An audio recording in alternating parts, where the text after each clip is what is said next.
Assalamualaikum warahmatullahi wabarakatuh. Saya Diana Febrianti, salah satu dosen di Prodi Diploma 3 Keperawatan Stikes Intan Martapura. Sebagai seorang dosen, saya mengampu beberapa mata kuliah. Salah satunya adalah mata kuliah metodologi penelitian. Mata kuliah ini memiliki bobot 2 SKS dengan 2 SKS teori. Mata kuliah ini merupakan cabang ilmu yang membahas tentang konsep dan prinsip riset, serta penjelasan mengenai usulan riset. Pada proses belajar mengajar peserta, diberikan contoh, kemudian penugasan dan bacaan mengenai riset keperawatan. Capaian pembelajaran pada mata kuliah ini adalah yang pertama, menguasai konsep pengelolaan dan penjaminan mutu asuhan keperawatan. Peserta praktik keperawatan berbasis bukti. Yang kedua, mendokumentasikan, menyimpan, mengamankan, dan menemukan kembali data untuk menjamin kesahihan dan mencegah plagiasi. Yang ketiga, menunjukkan kinerja dengan mutu dan kuantitas yang terukur. Yang keempat, mampu menyusun karya tulis ilmiah. Kemudian, mata kuliah ini terdiri dari 16 kali pertemuan, yang terdiri dari 14 kali pembelajaran dan 2 kali ujian. Dan terdapat sub capaian pembelajaran mata kuliah di setiap pertemuannya, di mana sub CPMK tersebut adalah yang pertama, yaitu konsep dasar ilmu pengetahuan dan konsep keperawatan. Yang kedua, konsep dasar penelitian. Yang ketiga, konsep etika dalam penelitian dan penulisan ilmiah. Yang keempat, penulisan ilmiah dan laporan penelitian. Yang kelima, studi kepustakaan. Yang keenam, komponen penelitian berupa rumusan masalah, tujuan penelitian, kerangka konsep, hipotesis, dan pertanyaan penelitian. Nomor 7 yaitu variabel penelitian, definisi operasional beserta skala pengukurannya. Kemudian yang ke-8, komponen penelitian berupa desain penelitian yang sesuai dengan tujuan penelitian, populasi, dan sampel penelitian. Konsep dasar, tahapan pengambilan sampel, instrumen penelitian, kemudian jenis instrumen dan pengukurannya. Kemudian yang ke-9, uji statistik berupa uji statistik univariat dan uji statistik bivariat. Yang ke-10, uji statistik yaitu uji reliabilitas dan validitas. Yang ke-11, prinsip pengolahan data. Kemudian yang ke-12, konsep biostatistik berupa pengenalan biostatistik, simpulan data numerik dan kategorik, dan sajian statistik. Kemudian yang ke-13 yaitu konsep biostatistik pada peluang probabilitas, distribusi probabilitas, dan distribusi sampling. Dan yang ke-14 adalah konsep biostatistik pada uji beda 2 men, regresi, korelasi sederhana, uji beda 1 dan 2 proporsi, dan uji beda 2 proporsi atau lebih. Baik, sebagai penunjang pembelajaran, mahasiswa juga diminta untuk mengeksplor bahan pembelajaran, baik melalui buku cetak, e-book, ataupun artikel-artikel ilmiah terkait. Metode pembelajaran yang saya lakukan pada mata kuliah ini sebagai bentuk interaksi dengan mahasiswa adalah ceramah, diskusi dalam bentuk SGD maupun case study. Pada case study biasanya saya memberikan contoh judul penelitian pada mahasiswa untuk didiskusikan terkait dengan metodologi penelitiannya yang digunakan dengan pendekatan bedah jurnal. Dan untuk bobot penilaian dibagi menjadi penugasan kelompok sebesar 30%, Kemudian ujian tengah semester sebesar 30% dan ujian akhir semester sebesar 30% dan kehadiran sebesar 10% yang diakumulasikan semuanya menjadi 100%. Berikutnya akan saya tampilkan praktik mengajar yang saya lakukan dengan mahasiswa di kelas pada mata kuliah metodologi penelitian dasar penelitian ilmiah. Metodologi penelitian pada materi keempat, yaitu konsep dasar penelitian ilmiah dan komponen pada laporan ilmiah. Terima kasih. Assalamualaikum warahmatullahi wabarakatuh.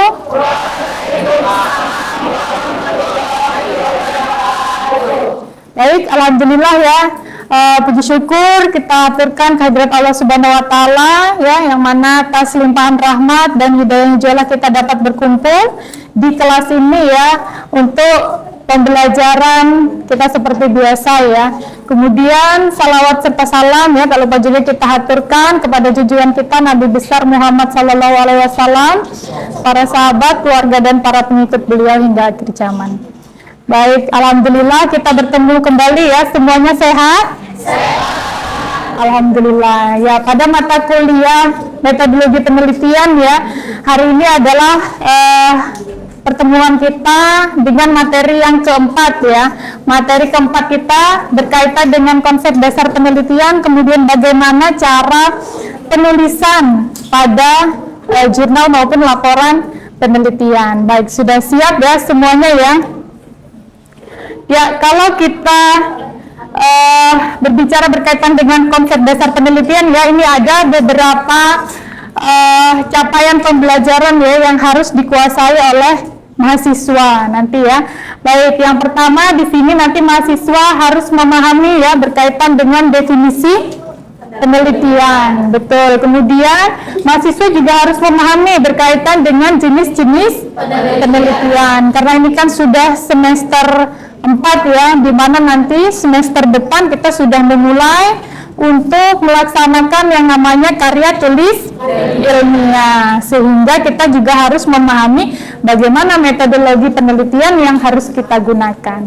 Nah, kemudian langkah-langkah dalam penelitian, ini juga ya mahasiswa harus memahami bagaimana langkah-langkahnya, jadi tidak nanti datang ke pembimbing dengan membawa judul seperti itu ya. Jadi kita harus memahami dulu bagaimana langkah-langkahnya ya. Jadi kita mulai dengan mengidentifikasi masalah gitu ya. Masalah apa yang ada di sekitar kita. Dan kalau kita di keperawatan, ini juga kita nanti akan terbagi ya beberapa divisi mungkin gitu ya. Nanti mahasiswa apakah nanti tertariknya di area keperawatan medikal bedah misalnya ya, kemudian di keperawatan jiwa, keperawatan anak, maternitas, gerontik dan lain sebagainya. Nah, nanti tertariknya di area mana, maka nanti kita mulai cari ya, mengidentifikasi masalah di area tersebut ya. Kemudian setelah mengidentifikasi apa yang kita lakukan ya, kita mulai mencari literatur review biasanya ya. Kalau sudah menemukan masalah, kira-kira masalah yang akan kita teliti ya, yang akan kita jadikan variabel penelitian ini, nanti ada tidak literatur reviewnya gitu ya. Kalau misalnya tidak ada literatur reviewnya, wah nanti kita juga akan mengalami kesulitan dalam melakukan penelitian. Ya, kemudian baru nanti kita mencoba ya untuk membuat judul penelitian. Setelah membuat judul penelitian, kita mulai ke metodologi penelitian. Nah, kurang lebihnya seperti itu nanti ya untuk mencapai metodologi penelitian ini. Nah, kemudian mahasiswa juga harus memahami ya hal-hal yang perlu diperhatikan dalam penelitian, apa yang boleh, apa yang tidak boleh, bagaimana secara etisnya dan lain sebagainya. Kemudian komponen dalam penulisan laporan ilmiah ini juga wajib untuk dipahami oleh mahasiswa. Ini adalah capaian pembelajaran mahasiswa yang hari ini nanti akan kita pelajari ya. Baik, yang pertama ini adalah definisi penelitian. Nah, kalau kita mendengar kata penelitian itu kira-kira apa yang tergambar di benak kalian? Mungkin ada yang mau raise hand ya, atau mengatakan mengajukan pendapatnya, silahkan. Ada? Mungkin Mukni? Silakan. Penelitian itu adalah suatu riset untuk mencari kebenaran. Oke, riset untuk mencari kebenaran. Boleh. Ada lagi? Silakan satu perempuan. Silakan. Ada? Dita, silakan boleh penelitian. Suatu metode yang digunakan untuk hasil karya tulisnya untuk menghasilkan suatu hasil terbaru. Boleh ya, jadi suatu pendekatan ya yang digunakan untuk menghasilkan suatu karya ilmiah dan menulis laporan ilmiahnya. Betul sekali ya yang sudah disampaikan oleh dua teman kalian ya. Jadi penelitian ini adalah sebenarnya kita memecahkan suatu masalah begitu ya, tapi kita memecahkan suatu masalahnya itu secara divisi, misalnya divisinya adalah gerontik, contohnya seperti itu ya. Nah, pada divisi gerontik kita fokusnya adalah pada lansia, betul sekali. Nah, pada lansia nanti kita identifikasi lagi ya, sudah pasti pada lansia itu banyak mengalami masalah atau penurunan fungsi begitu ya. Nah, penurunan fungsi ini nanti kita mau lihat dari segi apanya, apakah secara fisiknya, secara psikologisnya, secara sosialnya, spiritualnya mungkin ya, atau secara ekonomi seperti ini. Nah, kita ambil contoh misalnya kita ingin melihatnya secara fisik, masalah secara fisik gitu ya, kita mau dalam apa namanya tema menentukan masalah itu tadi ya. Nah, secara fisik kita lihat lagi ya, kalau lansia mengalami gangguan secara fisik, kita lihat pendekatan secara keperawatannya ya, di dalam apa namanya keperawatan dengan mengidentifikasi secara fisik, kita ada beberapa sistem ya yang harus kita identifikasi. Di antaranya ada sistem apa saja? Sistem pernafasan, kemudian sistem apa lagi? Pendengaran, apa lagi? Penglihatan, ada lagi? Pencernaan, ada lagi?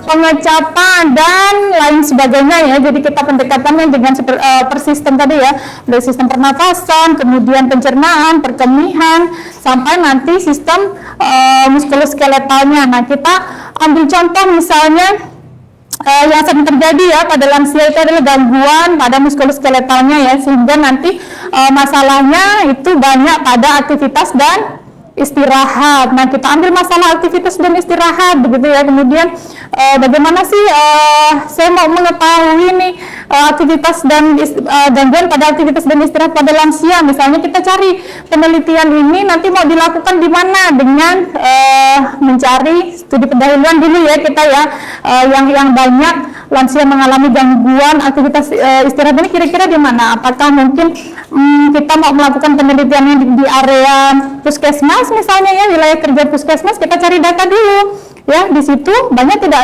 masalah yang berkaitan dengan gangguan aktivitas dan istirahat ini. Atau misalnya kita mau melakukan penelitian di suatu apa namanya seperti TPRSLU seperti itu ya, atau panti. Nah, kita juga harus cari dulu datanya. Nah, setelah kita mendapatkan data, ternyata di sana banyak terjadi gangguan pada aktivitas istirahat. Di sana banyak lansia yang mengalami frailty misalnya, atau kelemahan. Nah, itu bisa kita jadikan tempat penelitian nanti seperti itu.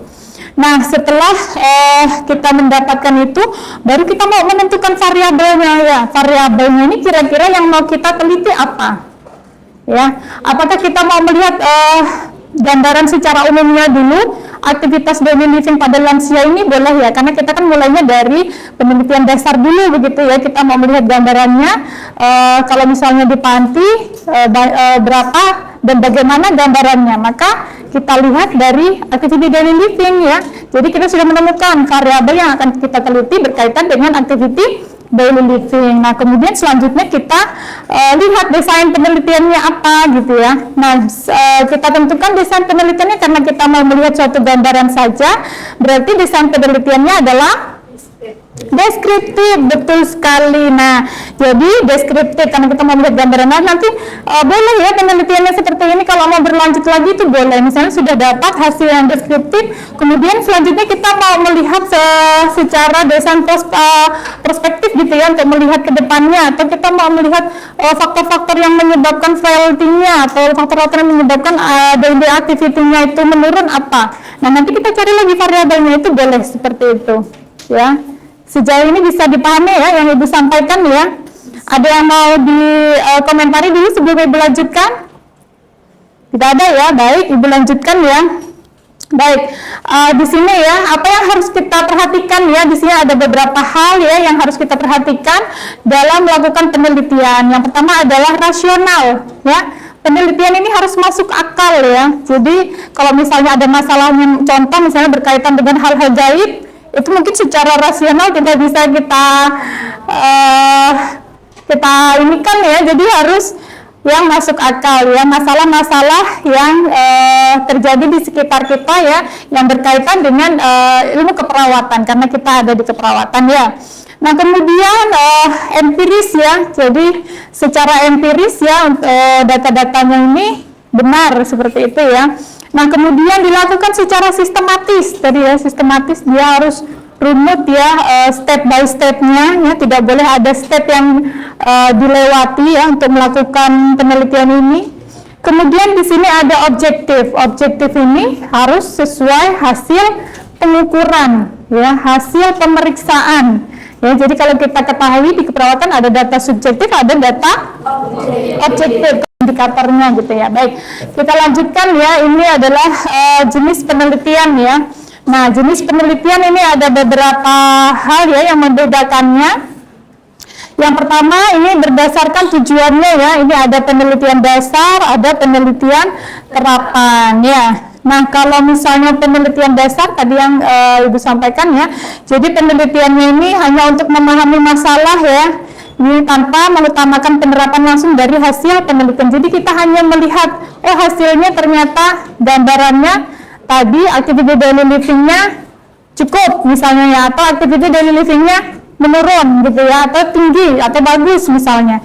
Nah mungkin hanya sebatas itu, atau misalnya penelitian yang korelasional, misalnya kita menghubungkan antara frailty sama activity daily living pada lansia. Misalnya ternyata ada hubungannya ya, lansia yang frailty dengan activity daily living-nya. Semakin dia mengalami gangguan frailty ya, daily living-nya semakin menurun misalnya. Jadi misalnya ada hubungan. Nah jadi hanya sebatas itu ya kalau untuk yang penelitian dasar. Nah perbedaannya kalau misalnya untuk yang penelitian terapan, kalau yang terapan itu kita biasanya ada yang kita aplikasikan ya untuk mengatasi masalah yang sedang terjadi. Entah nanti kita mungkin membuat suatu aplikasi tertentu gitu ya, atau kita misalnya membuat suatu alat tertentu ya untuk mengatasi frailty atau kelemahan atau gangguan pada lansia tadi gitu ya. Kemudian kita mengaplaikannya dalam suatu penelitian ya, dan dalam penelitian itu nanti ada hasilnya berupa produk, itu bisa masuk ke penelitian terapan. Nah ini bisa dipahami ya.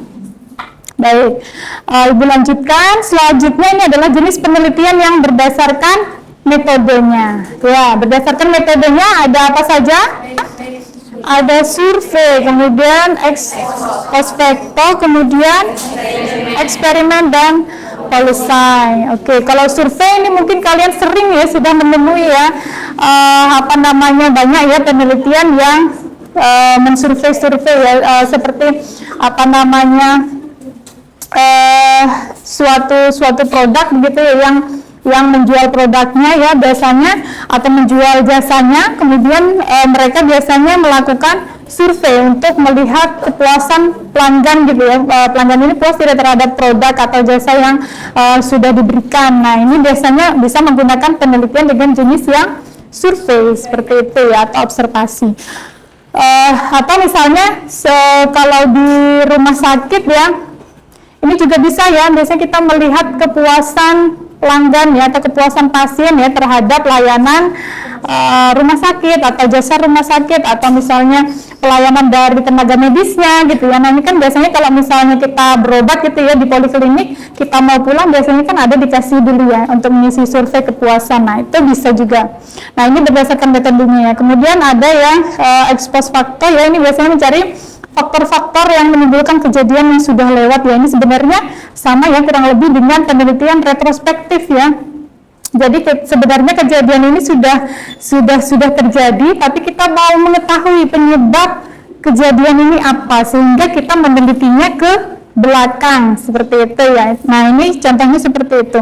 Kalau kita contohkan dalam judul penelitian ya, misalnya seseorang yang mengalami gangguan TBC, tuberkulosis ya, dia mengalami TBC begitu ya. Kemudian kita mau mencari nih faktor penyebab terjadinya dia TBC ini apa gitu ya, sehingga kita harus melihat ke belakang ya. Kita melihat ke belakang itu kita lihat bagaimana pola hidupnya, bagaimana cara dia membuang seputumnya gitu ya, kemudian kebersihan rumahnya bagaimana, pencahayaan di rumahnya bagaimana, kemudian rumahnya lembab atau tidak, ada ventilasinya atau tidak, kemudian dengan keluarga satu rumah itu apakah bersama gitu ya atau tidak diisolasi dan lain sebagainya. Karena kalau kita ketahui TBC itu kan adalah salah satu penyakit yang menular atau infeksius seperti itu. Jadi apakah dia diisolasi atau tidak dan lain sebagainya, sehingga kita harus melihat ke belakang untuk melihat penyebabnya dia terjadi TBC. Itu menggunakan pendekatan seperti ini ya. Ya baik, selanjutnya adalah komponen dalam laporan ilmiah. Nah setelah kita membuat hasil penelitian gitu ya, kita harus membuat yang namanya adalah laporan ilmiah. Ini Bu rasa semuanya sudah di luar kepala ya, sudah bisa ya, karena ya seperti yang kita buat ya, ada bagian awal, bagian inti dan bagian akhir. Jadi semua ini jangan ada yang terlewat ya. Bagian awal terdiri dari cover ya, kalau semuanya sudah punya ya pedoman pembuatan laporan ilmiah ya. Sudah. Nah, sudah punya semua. Jadi Ibu rasa semuanya sudah lengkap ya. Ada di sana bagaimana cara pembuatan cover, lembar pengesahan, kata pengantar, daftar isi ya, kemudian sampai lampiran. Nah, di sini ya bagian intinya bab 1 itu terdiri dari latar belakang, apalagi tujuan, ada lagi manfaat, betul sekali ya. Kemudian bab 2 ini berkaitan dengan teori-teori ya, teori-teori yang mendukung. Kemudian bab 3 nya berkaitan dengan metodologi penelitian yang tadi sudah Ibu jelaskan ya semuanya. Kemudian bab 4 berkaitan dengan hasil dan pembahasan, betul sekali. Bab 5 kesimpulan dan saran. Nah, kemudian bagian akhir jangan lupa ya daftar pustaka. Daftar pustaka ini harus lengkap ya. Kita berdasarkan apa? Kalau di pedoman kita menggunakan sistem Harvard ya. Jadi sistem Harvard ya, bagaimana penulisannya kalau buku, bagaimana penulisannya kalau jurnal, itu diperhatikan ya. Nah, daftar pustaka ini juga semua yang ada di dalam isi ini harus tergambar di daftar pustaka, karena itu adalah salah satu cara kita menghargai penulis ya, dengan cara mensitasinya ya. Kemudian lampiran jangan lupa. Nah, kemudian ini berkaitan dengan penulisan artikel ya. Ini ada beberapa hal ya yang harus kita lakukan ya dalam penulisan manuskrip. Ada judul ya, judul kita apa, tidak lebih dari 12 kata ya. Kemudian autor 1, 2, 3 ditulis semuanya. Afiliasi, karena kita masih mahasiswa berarti ditulis mahasiswa Stipe Simpan Martapura ya, Martapura Indonesia. Kemudian email korespondensi, email siapa yang bisa dihubungi gitu ya. Nah, nanti ditulis juga. Jangan lupa penulisan abstrak tidak lebih dari 250 kata ya, keyword tidak lebih dari 5 kata ya. Kemudian pendahuluan metode hasil ini bisa kita lihat dari hasil laporan kita ya, nanti dimasukkan ke dalam sini ya, sampai kalau ada ucapan terima kasih. Tapi ini kalau tidak ada pun tidak apa-apa ya, tergantung gaya penulisan dari masing-masing jurnal yang akan kita publikasi gitu ya. Kemudian daftar pustaka jangan lupa. Nah, ini terakhir dan yang terpenting ya, ini adalah tugas untuk minggu depan ya. Jadi untuk semua mahasiswa ini adalah cari 3 jurnal ya. Silakan kalian mencari 3 jurnal keperawatan ya, kemudian kalian baca ya. Di sini pendekatannya bisa menggunakan tabel Picot ya. Ini ada temanya adalah populasinya ya, kemudian ini intervensinya apa, kemudian komparasi kalau ada, output atau hasilnya apa, time-nya kapan ya ini. Nah, kemudian ini nanti dikumpulkan ya melalui sipen mata kuliahnya ya, kemudian baru nanti dikumpulkan ke Ibu ya, dengan masing-masing muridnya diberi nama masing-masing ya. Bisa dipahami ya semuanya ya? Bisa. Baik, karena waktu Ibu sudah habis, apakah ada yang mau didiskusikan lagi berkaitan dengan materi Ibu hari ini? Sudah paham semuanya? Baik, kalau sudah paham, kita bertemu lagi ya minggu depan. Jangan lupa tugasnya dikerjakan ya. Kemudian nanti kita masuk dengan materi yang selanjutnya. Baik, jika tidak ada yang didiskusikan lagi, Ibu cukupkan sampai di sini ya untuk pertemuan kita. Untuk salah hilafnya Ibu mohon maaf. Ibu akhiri, Assalamualaikum warahmatullahi wabarakatuh. Waalaikumsalam.